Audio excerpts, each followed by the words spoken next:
ഒരു മിനിറ്റ്. 5 വർഷമായി കത്രികയുമായി നടക്കേണ്ടി വരുന്ന അവസ്ഥയാണുള്ളത്. എങ്ങനെയാണ് അങ്ങ് ഇതിനെ കാണുന്നത്?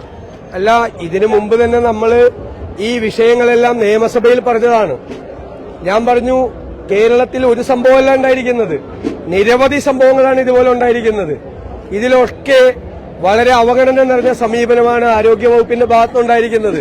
ആരോഗ്യവകുപ്പ് റിപ്പോർട്ട് തേടും, ആ റിപ്പോർട്ട് മേടിച്ചു വയ്ക്കും. അത് തന്നെ ഇപ്പൊ വോള്യങ്ങളുണ്ടാവും. ഈ ഹസീനയുടെ വിഷയം നിയമസഭയിൽ പറഞ്ഞതാണ്, മന്ത്രിയോട് പറഞ്ഞതാണ്. അവർക്കൊരു സഹായവും ചെയ്യുന്നില്ല. ഇപ്പൊ അവരുടെ ചികിത്സാ ചെലവ് പ്രതിപക്ഷമാണ് നടത്തുന്നത്. കോഴിക്കോട് മെഡിക്കൽ കോളേജിലുണ്ടായ സംഭവത്തിൽ, അതുപോലെ വിനോദിനി പാലക്കാട് ഒരു കുട്ടിയുടെ കൈ നഷ്ടപ്പെട്ടു. ആശുപത്രിയുടെ അനാസ്ഥകാരുടെ കൈ ഓപ്പറേറ്റ് ചെയ്ത് മാറ്റേണ്ടി വന്നു. അതിനൊരു പകരം കൈ കൊടുക്കാനുള്ള മനസാക്ഷിയില്ലാത്ത ക്രൂരന്മാരുടെ സർക്കാരാണിത്. ഒന്നും ചെയ്തില്ല. ഈ ഗവൺമെന്റിന്റെ ഭാഗത്ത് നിന്ന്, സർക്കാർ ആശുപത്രികളുടെ ഭാഗത്ത് നിന്ന് അനാസ്ഥ ഉണ്ടാകുമ്പോൾ ആ പാവങ്ങളെ സഹായിക്കണ്ടേ? സാധാരണക്കാരായ മനുഷ്യരാണ്. അവരോട് ഒരു ദയയും കാണിക്കാതെ ഉള്ള സമീപനമാണ്. ആരോഗ്യ കേരളം വെന്റിലേറ്ററിലാണ് എന്ന പ്രതിപക്ഷ ആരോപണത്തിന് അടിവരയിടുന്ന കാര്യങ്ങളാണ് കേരളത്തിൽ നടന്നു വരുന്നത്. ഒരു സംശയം വേണ്ട കാര്യത്തിൽ.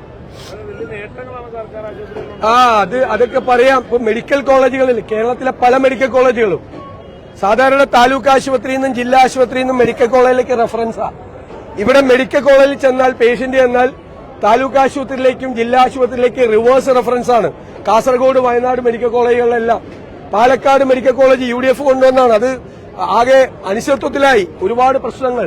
മഞ്ചേരി മെഡിക്കൽ കോളേജ് ഉൾപ്പെടെ. എന്നിട്ട് എന്ത് നേട്ടം ഉണ്ടായെന്നാണ് ഈ പറയുന്നത്? അല്ല, സിസ്റ്റത്തിന്റെ കുഴപ്പമാണ്. അത് പരിഹരിക്കാൻ വേണ്ടിയിട്ടുള്ള ഒരു നടപടിയും ആരോഗ്യവകുപ്പിന്റെ ഭാഗത്തു നിന്നില്ല. ഞങ്ങളിത് നിരന്തരമായി പല പ്രാവശ്യം ആവർത്തിച്ച് പറഞ്ഞിട്ടുണ്ട്. എല്ലാത്തിനും ഒറ്റപ്പെട്ട സംഭവം എന്നാണ് മറുപടി. ഒറ്റപ്പെട്ട സംഭവങ്ങളെല്ലാം കൂടി കൂട്ടിവെച്ചാൽ ഒരു വോളിയങ്ങളുണ്ടാവും. വെബ്സൈറ്റ് തുടങ്ങിയിരിക്കുകയാണ്, ഇരുണ്ടകാലം എന്ന് പറഞ്ഞ UDFന്റെ മുൻകാലത്തെ അഴിമതികളൊക്കെ കാണിച്ചു. യഥാർത്ഥത്തിൽ എവിടെയാണ് ഇരുണ്ടകാലം? അല്ല, ഇരുണ്ടകാലം കഴിഞ്ഞ 10 വർഷമാണ്. കേരളത്തിന്റെ ഭരണചരിത്രത്തിലെ ഏറ്റവും ഇരുണ്ടകാലം ഈ കഴിഞ്ഞ 10 വർഷക്കാലമാണ്.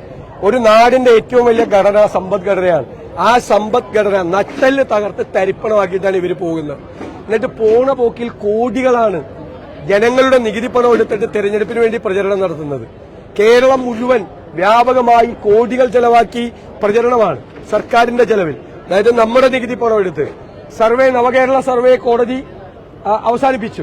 അത് ഡിവൈഎഫ്ഐക്കാരെ കൊണ്ടും പാർട്ടിക്കാരെ കൊണ്ടും ചെയ്യിപ്പിക്കാൻ വേണ്ടിയാണ്. ഫോറസ്റ്റ് ഉദ്യോഗസ്ഥന്മാരെ കൊണ്ട് ട്രൈബൽ കോളനികളിൽ ഗവൺമെന്റിന്റെ നേട്ടങ്ങൾ വിശദീകരിച്ചു. ഏത് കാലത്താണ് ഇങ്ങനെയൊക്കെ നടന്നിട്ടുള്ളത്? ഏത് കാലത്താണ്? ഇരുണ്ട യുഗം കഴിഞ്ഞ ഒരു ദശകക്കാലമാണെന്ന് തെരഞ്ഞെടുപ്പിൽ കേരളത്തിലെ ജനങ്ങൾ തെളിയിക്കുക തന്നെ ചെയ്യും. ഒരു സംശയമില്ല. ഉറപ്പായും. പിന്നെ ഒരു കാര്യം കൂടി പറയാനുണ്ട്. ശബരിമല തന്ത്രിക്ക് ജാമ്യം കൊടുത്തുകൊണ്ട് കോടതി നൽകിയ ഉത്തരവ് വളരെ പ്രധാനപ്പെട്ട ഒന്നാണ്.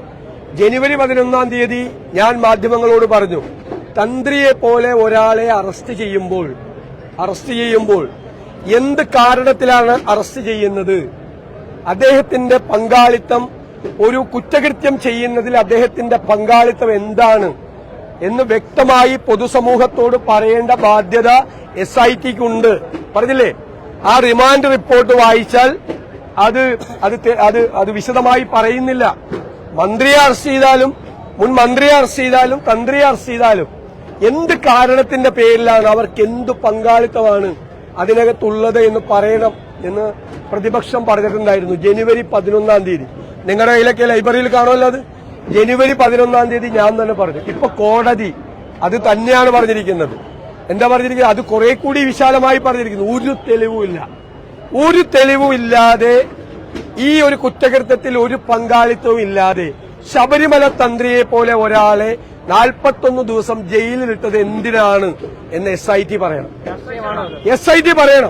കാരണം CPM നേതാക്കൾക്കെതിരായി ആരോപണങ്ങൾ മൂർച്ചവെച്ചപ്പോൾ അതിൽ നിന്നും വഴിതിരിച്ചു വിടുന്നതിന് വേണ്ടിയിട്ടാണ് മുഖ്യമന്ത്രിയുടെ ഓഫീസിന്റെ സ്വാധീനത്തിൽ ഈ തന്ത്രിയെ അറസ്റ്റ് ചെയ്തെന്നുള്ളൊരു ആരോപണമുണ്ട്.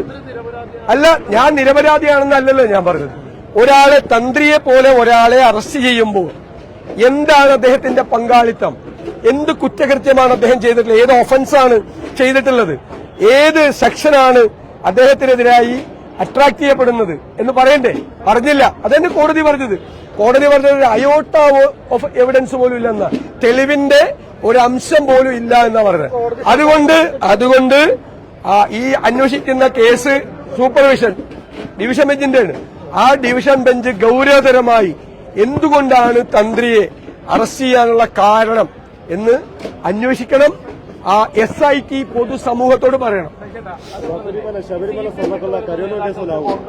അല്ല, അത് ഞങ്ങൾ പറഞ്ഞല്ലോ, ശബരിമല സ്വർണ്ണക്കേസ് പോകുന്നത് ഒരു തെളിവുമില്ലാതെ മുഴുവൻ പ്രതികളും പുറത്തിറങ്ങി, മനസ്സിലായല്ലേ, എല്ലാ തെളിവും കൂടി നശിപ്പിച്ച് ഒന്നുമില്ലാതെ അവസാനിക്കും. നോക്കിക്കോ.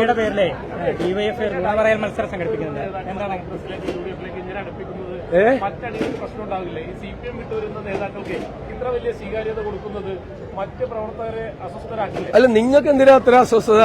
കോൺഗ്രസ് വിട്ട് എത്ര പേര് CPM പണ്ട് ചേർന്നു ഞങ്ങളുടെ ഭരണം പോയപ്പോ? ഇല്ലേ? അവർക്കെല്ലാം എന്തെല്ലാം സാധനങ്ങളാണ് കൊടുത്തത്? എന്തെല്ലാം സാധനങ്ങളാണ് കൊടുത്തത്? ഞാൻ അവരൊക്കെ പേര് പറയണ്ടല്ലോ.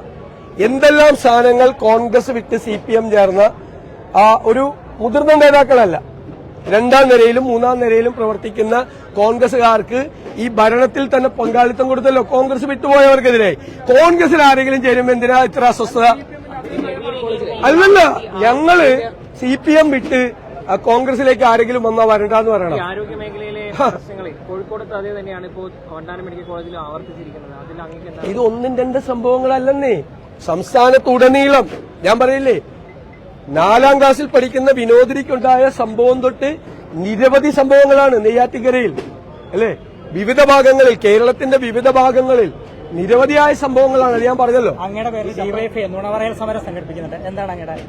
ഇയാൾ കൂടി അങ്ങ് പോയി പങ്കെടുത്താൽ മതി. കൈരളിക്കാര് റിപ്പോർട്ടർമാര് പോയി പങ്കെടുക്കുക അതിന്റെ അകത്ത്. കാരണം അവരാണ് കൈരളി റിപ്പോർട്ടർമാര്. കേരളത്തിലുള്ള മുഴുവൻ കൈരളി റിപ്പോർട്ടർമാരും DYFI സംഘടിപ്പിക്കുന്ന താങ്കൾ ഉൾപ്പെടെ ഉള്ളവർ പോയി ആ മത്സരത്തിൽ പങ്കെടുക്കുക. നല്ല മത്സരമായിരിക്കും, നല്ല കടുത്ത മത്സരമായിരിക്കും, അത് കിട്ടും.